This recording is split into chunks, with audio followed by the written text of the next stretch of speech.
로마서 12장 3절부터 13절까지 한 절씩 교독하시겠습니다. 내게 주신 은혜를 말미암아 너희 중 각 사람에게 말하노니 마땅히 생각할 그 이상의 생각을 품지 말고 오직 하나님께서 각 사람에게 나눠주신 믿음의 분량대로 지혜롭게 생각하라. 우리가 한 몸에 많은 지체를 가졌으나 모든 지체가 같은 직분을 가진 것이 아닌 이와 같이 우리 많은 사람이 그리스도 안에서 한 몸이 되어 서로 지체가 되었느니라. 우리에게 주신 은혜를 따라 각각 다르니 혹 예언이면 믿음의 분수대로, 혹 섬기는 일이면 섬기는 일로, 혹 가르치는 자면 가르치는 일로, 혹 권위하는 자면 권위하는 일로, 구제한 자는 성실함으로, 다스리는 자는 부지런함으로, 긍휼을 베푸는 자는 즐거움으로 할 것이니라. 사랑엔 거짓이 없나니 악을 미워하고 선에 속하라.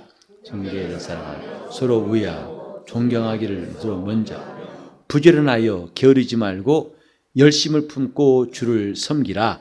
소망 중에 즐거워하며 환난 중에 참으며 기도에 항상 힘쓰며 성도들의 쓸 것을 공급하며 손 대접하기를 힘쓰라. 12장의 내용들은 이제 어떻게 할 것인가. 우리가 그리스도인이 되었고 성도가 되었고 은혜 받은 사람이 되었고 믿는 자가 되었으니 이제 어떻게 할 것인가. 이것을 말씀하고 있습니다. 그것의 구체적인 방법이 뭐냐면 본문에도 말씀드렸지만은 지혜롭게 생각하는 것이 첫 번째입니다.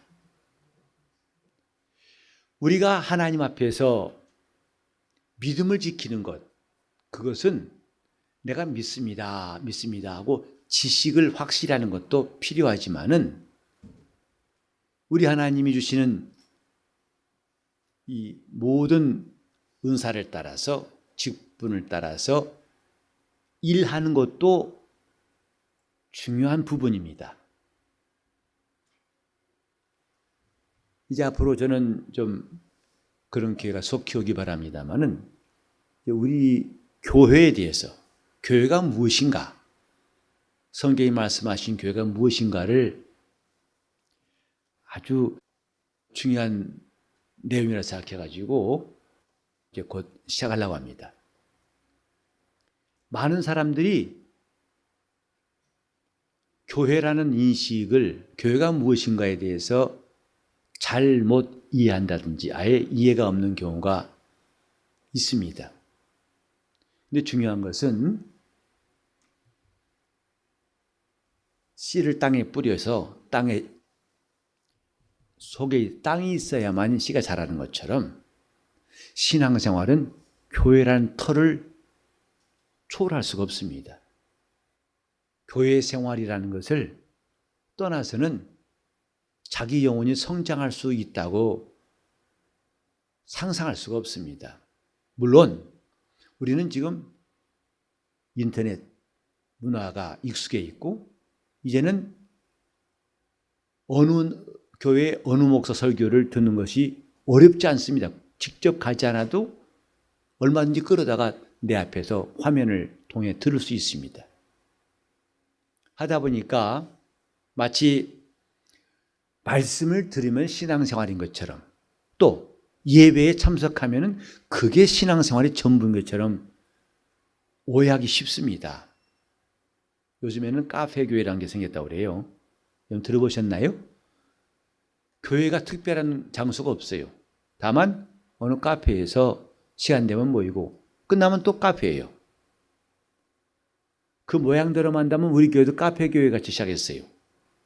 처음 예배 드릴 때에 조그만 홀에서 이런 강단, 이렇게 장의자도 없고 원탁 테이블 10개 놓고서 예배를 처음 드렸죠. 그래서 그 모습을 보고 어떤 분들이 카페인가요? 그러더라고요. 하지만 이제 우리는 이렇게 점점 하나님께서 좋은 예배당을 허락하셔가지고 예배를 드리고 있는데 그렇게 예배하는 것만이 교회의 기능은 아닙니다. 예배도 해야 되고 그 다음에 교제도 해야 되고 봉사도 해야 되고 교육도 하고 선교도 하고 전도도 하고 이것이 다 교회예요. 그리고 그를 통해서 교회 생활을 통해서 우리 영혼이 성장한다는 사실을 잊지 말아야 됩니다. 가끔 검정고시 공부하는 사람들을 보게 되는데 그래서 오늘날 우리 한국의 교육 환경이 그리 만족스럽지 않아 가지고 입시 위주로 학교 생활하다 보니까 이제는 검정고시를 통해서라도 공부를 빨리 하고 싶은 분도 있을 것입니다. 근데 원래 학교라는 것은 지식만 가르치는 것이 아니라 지덕체란 말 여러분 기억나시죠? 지식, 덕목, 교양이죠. 그다음에 몸도 건강하게 지덕체를 양성하는 거죠. 양육하는 것이 학교라고 교육의 목표를 정하고 있습니다. 그래서 원래 학교 그러면 운동장은 꼭 있어야 하는 것처럼 생각했던 것 여러분 기억나십니까? 그러나 이제 서양 학교뿐만 아니라 우리나라도 여러 여건 때문에 운동장 없는 학교가 있습니다만은 그건 온전한 것은 아닙니다. 뛰어놀고 공부하고 이런 활동들을 다 할 때 학교 생활했고 3년 동안 그는 성장했다는 것이지 입학시험을 위해서 공부만 그 과정 공부만 다 했다고 해서 온전한 배움이라 할 수 없는 것처럼 신앙생활도 말씀만 듣고 예배만 갔다 왔다 해서 그게 신앙생활의 온전한 모습은 아니거든요. 아까 말한 교회의 5가지 기능 이것들이 온전히 조화를 이룰 때에 그 교회가 온전한 교회고 또 성도들도 거기서 온전한 신앙을 가질 수 있고 잘할 수 있는 것이다 이 말이죠. 그래서 저는 이제 멀지 않은 시기에 이걸 본격적으로 성경이 말씀하신 교회가 무엇인지 그 교회에 해야 할 일이 무엇인지를 하나하나 배우려고 하는 마음을 점점 구체화하고 있습니다. 이것만큼 중요한 것이 없어요. 교회가 무엇인가에 대해 제가 단편적으로 말했지만은 그러나 그것은 좀 체계적으로 공부할 필요성을 느끼게 합니다. 교회는 단지 모인 사람들이 아니고 군중이 아니라 회중입니다. 사람들은 몇 명 모이는 교회냐 관심을 가지기 쉽지만은 중요한 것은 온전한 주님의 몸이 되어가느냐 그런 교회가 되느냐가 중요한 것이죠. 바울은 말하기를 이제 장세로부터 감추었던 하나님이 비밀을 나타내셨고 그러므로 이제 우리가 각 사람을 권해서 가르치고 온전한 자로 세우려 하는 것이다. 이것이 내가 교회 일꾼된 사명이다 라고 골로새 1장 24절부터 9절에 말씀하고 있습니다. 거기에 온전한 자로 세우려 한다. 우리는 사람을 초청해서 전도해서 교회를 이끌고 그들을 가르쳐가지고 마침내 온전한 자로 세우려 한다. 이것이 교회가 해야 할 일입니다. 전도만 해서 교회에 앉혀놓은 것으로 됐다. 내일 다 했다가 아니라 그것도 하나의 과정일 뿐이고 그 다음에 계속 이어져서 어디까지? 온전한 자로 세우는 데까지. 저는 그 온전한 자로 세우려 함이라는 말씀을 좀 달리 생각해 봤어요. 온전한 자로 세우는 게 뭘까? 오늘 저와 여러분들이 많이 들었던 말로 하자면 몸된 주님의 교회의 지체가 되게 하는 것이다. 그분의 지체가 되는 것이 바로 온전한 자로 세우는 것이다 라고 생각합니다. 우리는 지금 교회 나와서 예배한다고 해서 그 교회가 자기 지체라 하지 마세요. 주님의 지체가 되어서 기능을 할 때 비로소 온전한 자로 세워진다고 생각하면 좋습니다. 자, 온전한 자로 세우자. 그러면 주님의 지체가 되자. 그러니까 우리가 지금 전도하고 가르치고 인도하는 그것들은 결국은 온전한 자로 그 사람을 온전한 자로 세우는 것인데 자, 제가 온전한 자로 세우자 하면 여러분은 주님의 지체가 되게 하자. 이렇게 보세요. 온전한 자로 세우자. 주님의 지체라는 것은 교회의 이런 기능들이 각각 그들이 참여해서 골고루 성장하게 하는 것이다 이 말이에요. 다시 한번 온전한 자로 세우자. 우리 각각이 먼저 주님의 지체가 되어야 되고 이제 우리가 앞으로 인도할 사람들도 그것 또한 주님의 지체가 되게 하는 것이 우리 교회가 꼭 해야 할 일이에요. 그 과정에서 한 군데 멈춰 있으면 온전한 것이 아니다 이 말이죠. 예배는 나와요. 그런데 교회 봉사한 일이 없다면 그것도 온전한 게 아니에요. 봉사는 해요. 배우지 않습니다. 그것도 온전치 않은 것이다 이 말이죠.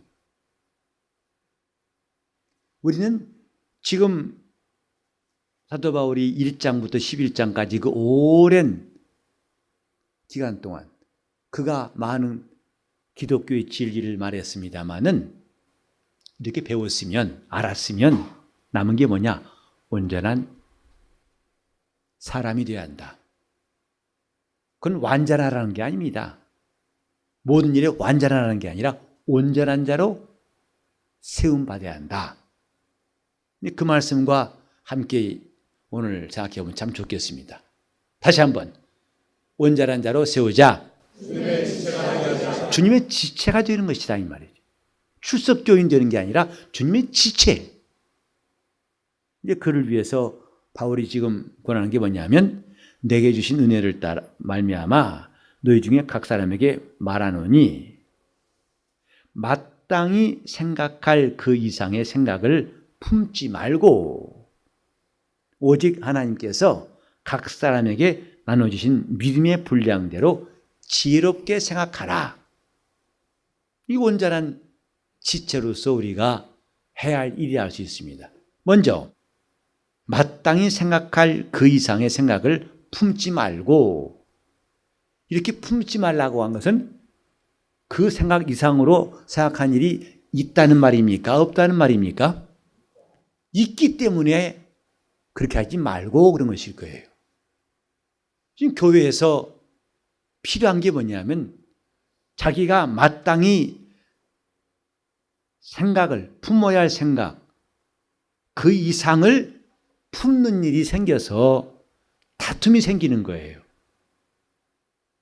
나는 이만큼 하고 싶다 이 말이죠. 그러나 이미 그 사람은 충분히 다 도달했는데 더 자기의 생각, 마음에 자기 생각할 것 이상으로 품다 보니까 그것이 사람들과 충돌이 되는 거죠. 사단은 처음부터 이렇게 한 자입니다. 그는 아름답고 영화롭게 지음받은 자이지만 어느 날 그가 생각하기를 내가 하나님의 뭇별 위에 나의 보좌를 높일 것이다. 지극히 높은 자와 피길이다. 자기가 생각할 것 이상으로 생각한 건 그것이 타락의 시작이었습니다. 그러므로 자기 스스로 높여서 교만이 그의 패망을 가져게 되었다고 성경은 가르치고 있습니다. 우리는 마땅히 생각할 것, 이 말씀하고 그 뒤에 나오는 지혜롭게 생각하는 것하고 같은 말로 볼 수 있어요. 여기에 지혜롭게 생각하라는 말을 좀 살펴봤더니 무슨 뜻이 있는 거니? 건전한 마음으로 생각하라 되어 있습니다. 또 다른 성경에 보면 맑은 정신으로 생각하라. 또 분수를 따라 생각하라. 이런 번역본들이 있습니다. 그러니까 내가 이제 예수 믿는 사람으로서 내 영혼을 위해서, 내 믿음이 자라기 위해서 필요한 게 뭐냐? 지혜롭게 생각하는 것. 다시 말해서 마땅히 생각할 것 이상의 생각을 품지 아니하고 분수를 따라서 또 건전한 정신으로, 논리적이고 이성적인 뜻입니다. 이것을 넘어서니까 결국은 자기 영혼에 도움이 안 되는 것이 나오는 거죠. 바울이 이 말을 설명한 것이 4절 이하예요. 지혜롭게 생각하라. 몸에 많은 지체가 있지 않느냐. 그러나 모든 지체가 같은 직분을 가진 것이 아니다. 전 여러분들에게 수없이 말씀드렸습니다만 교회의 직분이라는 것은 권위가 아니고 그것이 계급도 아니라는 것. 한국교회가 오늘날 이처럼 큰 어려움을 가지게 된 것은 적어도 목사나 모든 교인들 가운데서 이런 직분에 대한 오해, 이것 때문에 결국은 오늘날 이런 비극적인 일이 나온 것 같아요. 이제 교회가 타락했다고 하고 한국 기독교는 침몰한다고 하고 점점 젊은들이 교회를 떠납니다. 그 중요한 게 뭐냐면 저는 직분에 대한 오해부터라고 생각해요. 이전에 제가 처음에 예수 믿을 때만 해도 1970년대만 해도 목사 되기를 권하는 사람, 그러나 정작 본인들은 다 뿌리쳤어요. 나 아니라고. 목사 되고 싶어서 사모한 사람들이 매우 적었던 시절이 그때입니다. 또 억지로 장로를 시키고 교회에 직분자 주려고 합니다. 왜? 저 사람이 교회 이 지역에 유력한 사람이니까 그를 끌어다 놓기 위해서. 그 사람들은 막 떨쳐내죠. 싫다고 하죠. 근데 억지로 장로님이라고 앉혀놓습니다. 그것이 교회에 유익할 거라 생각해서. 그때는 다 사양했어요. 왜? 직분이라는 게 얼마나 고달프고 힘들고 십자가라 생각하기 때문에. 그럼 요즘에는 목사 되고 싶어서, 왜? 지금 목사들이 큰 교회 목사나 적어도 200명 이상만 되면은 자기 생계는 안심이라고 한 말도 있거든요. 목사 되는 게 제일 쉬워 보인다는 말이죠. 또 사람들이 목사라고 막 대접하고 위해 주니까 괜찮거든요. 목사 되려고 한 사람이 점점 많아진 것이 결국 한국 교회에 또 하나의 문제점을 갖고 왔다 생각해요. 심지어는 이런 장로가 되고 안수되는 것을 원하고 나도 전에는 그 직분을 싫어했던 사람들이 이제는 서로 하게 됐다고 해서 이제는 얼마큼 낼래, 얼마큼 달라, 이런 참 답답한 일이 생긴 거죠. 왜? 사람들이 많이 모은 곳에서 목사 노릇하니까 사람들이 따르고 그게 마치 권세라 보거든요. 거기 또 자기도 한 자리 찾았다고 생각하니까 그 교회 장로 되고 집사 된 것을 갖다가 굉장히 권세를 보거든요. 이런 오해가 결국은 교회를 썩게 만든 거예요. 교회의 부패는 이런 직분이 주님이 주신 직분은 그런 게 아니었어요. 남 앞에서 군림하는 게 아니었어요.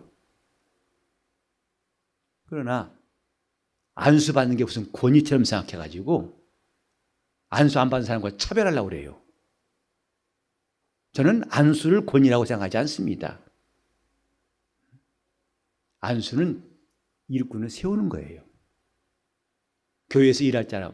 여러분이 저 사도행전 13장에 바울을 안수할 때 그 모습하고 오늘날 교회 모습하고 과연 같은가?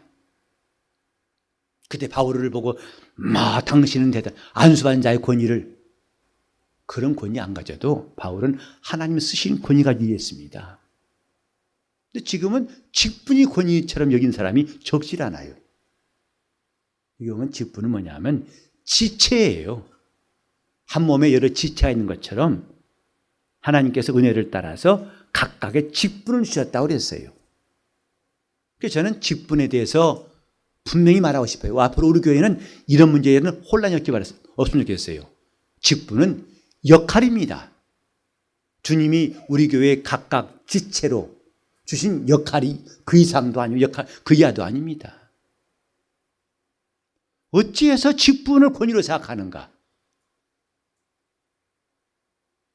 그 권위로 생각하기 때문에 아니 목사님 나를 이렇게 하고 아니 내가 과거에 누구인데 이렇게밖에 안 대우하시냐고. 원래 장로나 집사나 안수받은 사람들은요, 여러분 이걸 잘 아세요. 그 교회에 산소받은 겁니다. 그건 그 교회 장로란 뜻이에요. 그 교회 집사란 뜻이고, 목사도 그 교회 목사예요. 전 우주적으로 동시에 다 통하는 목사가 아니라 그 교회 직분으로 목사를 맡고 집사 맡은 것 뿐입니다. 그리고 형편성에 다른 데로 옮겼다 합시다. 그러면 그것을 인준받는 과정이 있어야 비로소 거기서도 목사로 일할 수 있고 집사로 일할 수 있어요. 근데 마치 당연히 내가 과거에 이 교회에서 집사봤는데 여기 왜 집사, 내가 장로인데 왜 안 해주냐고. 그건 오해입니다. 그건 착각입니다. 그 교회에서 안수받고 그 교회에서 직분받는 것 뿐이에요. 옮겨왔으면 여기서도 그런 직분을 가진 사람으로 인준받는 게 꼭 필요하고, 그래야 목사로서 집사로 일할 수 있습니다. 한 몸에 여러 지체가 있는 것처럼 우리는 같은 직분, 모든 지체가 같은 직분을 가진 것이 아니다. 다 직분이 다르다. 지체가 각각 다른 것처럼 직분은 다르다 이 말이에요. 직분은 지체의 역할입니다. 기능입니다. 주님이 이렇게 일하라고 주셨어요. 이렇게 일하라고 맡기신 겁니다. 일을 맡기신 것이지 권위를 맡기신 것이 아니다 이 말이죠. 저는 이 자리에서 목사라 하지만 여러분들 앞에 권위를 부리고 설교하지 않습니다. 저는 이 말씀을 가르치라고 하신 주님의 뜻을 순종할 뿐이에요. 이것을 알게 할 뿐이에요. 거기에 더한다면 저도 잘못하고 있는 것입니다. 마땅히 생각할 것 그 이상으로 생각하지 말라. 교회는 오직 머리신 예수 그리스도만이 섬김받으신 분이고 우린 다 섬기는 지체들이고 그 직분자들입니다. 그 이상 생각을 품지 말라 이 말이죠. 그건 자기 영혼에 결코 도움이 안 됩니다. 그래서 우리는 어떻게 하면 내가 주님 앞에 어떻게 순종할 것을 배울 것인가? 배우는 사람들, 교회는 배우는 것이 학교입니다. 주님이 분부하신 것을 부지런히 배워서 지키는 학교일 뿐입니다. 여기에 믿음의 분량대로 하나님께서 나눠주셨다. 몸의 지체를 각각 둔 것은 몸이 해야 할 기능들을 나누어 준 것처럼 교회의 직분도 하나님께서 각각 나누어 주신 것이다. 우리 직분자들이 해야 할 일들, 하는 일들은요, 단 한 가지도 우리가 처음으로 한 일이 하나도 없어요. 교회 5가지 기능도 마찬가지입니다. 예배에 대한 원형은 예수 그리스도예요. 봉사에 대한 원형도 예수 그리스도입니다. 교제하고 화평케 하신 일하신 원형은 예수 그리스도예요. 또 가르치신 원형은 예수 그리스도예요. 그분이 원형이에요. 전도와 선교의 원형은 예수 그리스도예요. 이렇게 그분이 하신 일들을 교회에게 맡기셔서 각각 그 일을 나누어 주십니다. 그래서 우리가 하나님이 하신 일을 나누어 받는 그 기쁨, 이건 내가 주님이 하신 일인데 내게 맡기셨다 하는 그 감격과 긍지를 가지고 일하는 사람들이 직분자입니다. 주님은 나에게 자기를 나눠주셨다. 가르치는 것은 가르치는 일로 여기 여러 가지 나오지요. 여기도 각각 주신 은혜대로 받은 은사가 다르다. 앞에는 뭐냐면 직분이 다르다. 다른 말로 하면 받은 은사, 그 받은 은사가 다르다. 그러니까 직분마다 다 하나님 주신 은사를 가지고 봉사하게 됩니다. 자기가 갖고 있는 것이 아니라 그가 주신 은사를 따라서 봉사하는데, 여기 보면 혹 예언이면 믿음의 분수대로, 혹 섬기는 일이면 섬기는 일로, 혹 가르치는 일이면 가르치는 일로, 혹 권위하는 일이면 권위하는 일로, 구제하는 자는 성실함으로, 다스리는 자는 부지런함으로, 긍휼을 베푼 자는 즐거움으로 각각 주님이 나누어 주신 일들이 있다 이 말이죠. 그것을 알고 그대로 거기에 알맞게 하라. 이게 뭐냐면 지혜롭게 생각하라예요. 손이 할 일을 발이 참견해가지고 내가 대신 손노릇할게. 그것은 지혜롭게 생각한 것이 아니죠. 건전하게 생각한 것이 아니죠. 분수를 따라 생각한 것이 아니죠. 그래서 그 생각할 것 이상으로 한 것, 그게 바로 욕심이라고 그래요. 저는 우리 교회가 처음 시작될 때부터 하나님 앞에 계속 구했던 기도 중에 하나가 뭐냐면 사람의 욕심과 하나님의 열심을 분간하게 하옵소서. 내가 목회하더라도 사람의 욕심을 가지고 목회한 일이 없도록 하나님의 열심을 더욱더 얻을지언정 사람의 욕심을 부리는 일이 없게 하옵소서. 제가 지금도 계속 기도하는 내용입니다. 우리는 지금 하나님이 주신 분량을 따라서 믿음의 분량대로 나눠주신 분량대로 지혜롭게 생각하는 것이 필요합니다. 이것이 자기 영혼이 하나님의 온전한 지체로 쓰임받는 길이에요. 이것이 헝클어져 있으니까 교회에서 각종 문제가 생기는 겁니다. 왜 시험 드는지 아십니까? 이 건전한 생각, 지혜롭게 생각하지 않기 때문에 시험 드는 거예요. 자기가 갖고 있는 욕심을 절제하지 못하니까 시험 드는 겁니다. 100% 시험 든 사람은 욕심 때문에 시험 든 것입니다. 그것이 죄를 짓게 하고 우리가 저런 큰 구원을 받았는데 하나님의 아들 예수 그리스도를 하나님이 버리시기까지 큰 구원을 받았는데 내가 하나님의 피를 영원에 모신 사람이 되었는데 은혜를 받은 사람이 되었는데 정말 중요한 것 어떻게 할 것인가를 생각해야 할 터인데 가장 큰 적은 뭐냐면 마땅히 생각할 것 이상으로 품는 것이 문제다 이 말이죠. 지혜롭게 생각하라. 건전하게 생각하라 이 뜻입니다. 분수를 따라 생각하라. 그래서 각각 목사도 자기 기능이 있어가지고 일하는 것인데 이거 섞어버리고 혼란시키면 문제가 오는 것. 교역자들도 각각 자기가 할 일이 있어요. 분량이 있어요.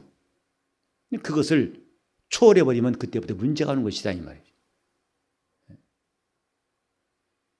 모든 교사들도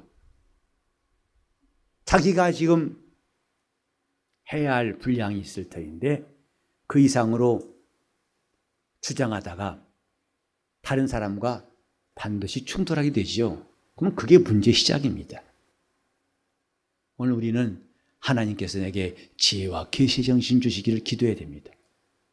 곧 마땅히 분량할 내가 받아야 할 분량 이상으로 생각지 않게 하옵소서.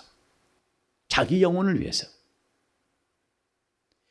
하나님께서 나에게 이 자리에서 이 일을 하게 해주셨다고 우리는 생각해야 됩니다. 그리고 중요한 것은 이 맡은 자리에서 충성을 다하는 거예요. 그분이 옮기실 때까지 거기서 최선을 다하는 것. 나를 이곳에 있게 하신 이가 또 이 일을 하게 하신 이가 하나님이시니까 난 여기서 최선을 다해서 일을 해야 되지. 그 이상 품은 그게 죄를 짓는 것이고 그게 바로 시험의 시작이고 그게 바로 자기 영혼이 어둠 가운데 빠지는 일인 것을 우리가 한다면 우리는 하나님 앞에 지혜를 구하는 사람이 되어야 합니다.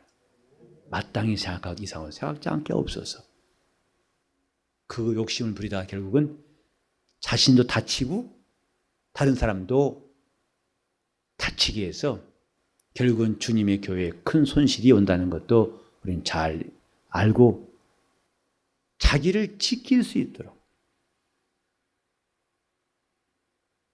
우리는 지금 주님의 몸된 교회에서 하나님의 일꾼으로 내가 은혜 받았으면 이제 중요한 것은 하나님의 일꾼으로 써주시기를 구해야 돼요. 은혜 받고 기뻐하는 것으로 끝나는 게 아니라 나를 교회의 일꾼 되게 하옵소서. 내가 주님 나라에 꼭 필요한 일꾼, 교회에 꼭 필요한 일꾼이 되게 하옵소서. 저는 그래서 우리 온 성도가 다 일꾼 되었으면 좋겠습니다. 아마 그런 교회는 지금까지 없었어요. 하나 우리 교회가 좀 그런 교회. 지금 몇 사람 모이냐 중요한 게 아닙니다. 온 성도들이 다 교회의 일꾼 되는 것.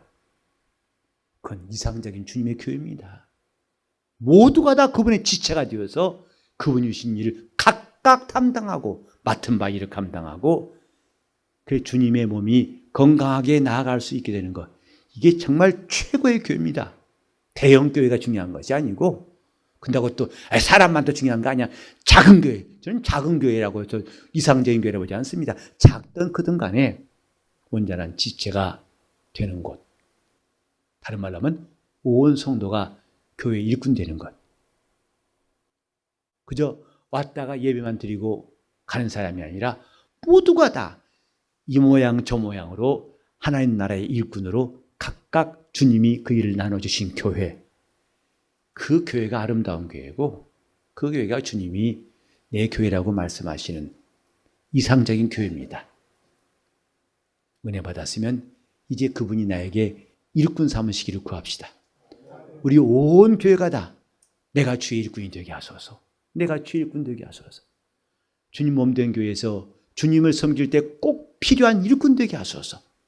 내가 주의 일꾼 되는 것이 소원입니다. 내게 주님이 놀라운 구원을 주셨으니 이젠 일꾼 되게 하소서. 내 손길이 꼭 필요한 곳이 있게 하소서. 그리고 그렇게 일꾼으로 직분을 얻었다면 자기가 생각할 것 이상으로 생각하지 말고 지혜롭게 생각하라. 건전한 판단, 건전한 생각이 필요합니다.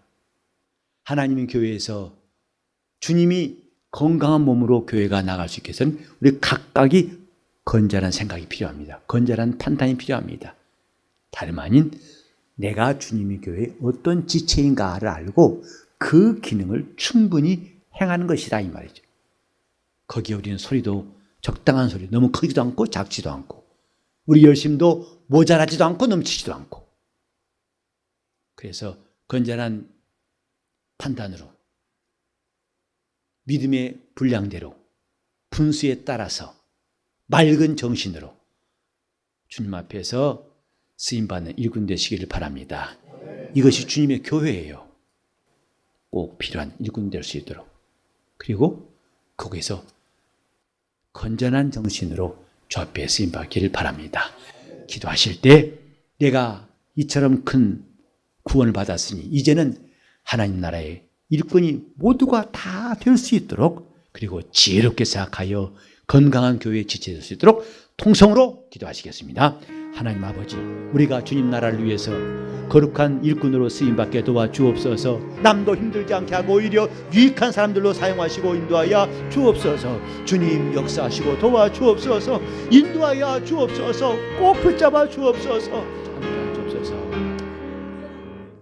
주님, 우리는 주님이 필요한 사람, 그래서 주님이 우리를 구원하셨습니다. 이제는 주님이 꼭 필요한 사람, 하나님의 일꾼이 되게 하여 주시옵소서. 이렇게 구원받은 다음에 우리는 구원 후의 세월을 살 동안 우리 주님의 몸된 교회에서 우리 주님이 꼭 필요한 지체로 각각 세워지기를 원하오니 도와주시옵시고, 자기의 생각할 바 이상으로 생각하여 영적 생활이 혼란을 일으키고 어려움 당한 사람이 없게 도와주시옵시고, 지혜롭게 생각할 수 있도록 도와주시옵소서. 하나님 아버지, 자기 믿음의 분량대로 주신 하나님의 일인 줄 알고 감사하게 도와주시옵시고, 분수를 지키고 또 맑은 정신을 가지고 주님 앞에 일생 동안 봉사하게 도와주시옵소서. 우리 맡은 자리에서 충성을 다하고 여기서 주님을 만나게 도와주시옵소서. 맡은 직분을 잘 감당하고 충성할 수 있는 우리 온 교회가, 그래서 주님께서 내 교회라고 말씀하시는 이상적인 교회가 꼭 되게 하여 주옵소서. 예수 이름 받들어 기도를 드리옵나이다.